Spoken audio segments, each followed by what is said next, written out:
My warm greetings to the chiefs, the chief grandmothers, the elders, the matriarchs,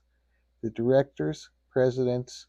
and to all of the people gathered to learn and participate in this gathering to celebrate the seventh day of the week, the day that God completed his creation of the earth and all of the universe. Due to the time that the Shabbat begins where I live, it would be impossible for me to join via video link, so I am sending a recorded Torah teaching and blessing with the hope that it will be accepted as though I had been able to attend. Again, my name is Yerachmiel Brachia Altman, Rabbi of the congregation Anshe Torah's Chesed, People of Torah and Kindness. It is an honor and privilege to address a group of leaders of many peoples, dedicated to connecting to the one true God and Creator, the source of all blessing, energy, matter,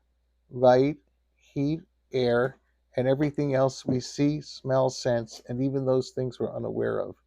due to their size, their location, or even that we just don't measure the wavelengths which would allow us to perceive their presence. We may be aware that we're surrounded with radio, television, internet, telephone, and hundreds, if not thousands, of other communication streams, but we are physically unable to see, hear, or measure them. Does our inability to sense the telephone messages prevent our cell phone from receiving a call so that we can speak to people, or to send similar messages to others? Our gathering today, though through virtual media, as well as those fortunate enough to be together, utilizes communication methods that we cannot see, feel, or touch, yet we are able to benefit from the result. In the same way, we must know and realize that our God, our Creator, has hidden all types of things in creation to enable us to live and to use those hints He built into the system to enable us to, quote, find Him and connect to Him in a proper, kosher way according to the laws God gave to Noah for the people of the world and to Moses for all of mankind as well. Everything in the world is a reflection of the true Creator, who has put everything in the universe to enable us to perceive God and connect to Him. In this week's Torah portion, Shoftim, Judges, we have a law that is incumbent on all mankind. In every generation, says Moses, there will be those entrusted with the task of interpreting and applying the laws of Torah. Quoting the Torah, according to the law that they will teach you, and the judgments they will instruct you, you shall do. You shall not turn away from the thing that they shall say to you, to the right nor to the left. The task of interpreting and applying the laws of the Torah has been handed down from Moses to Joshua through to the rabbis and Jewish leadership of today. Only those who are living the Torah, who study its meaning and read both the written and oral law, who understand the language it is written in and are familiar with the vast history of writing and law and all topics of Torah, can act as rabbis who interpret the law and explain how the laws outlined in the Torah are to be practiced, and whether a particular way of prayer or practice is acceptable according to the Torah's definition of proper prayer.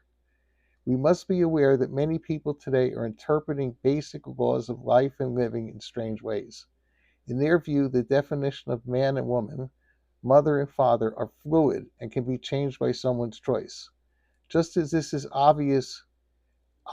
not correct to someone looking at the complete picture of what it means to be the mother of a child, it is impossible to change the definition of what God defines as a proper way of worship or the proper way of approaching Him.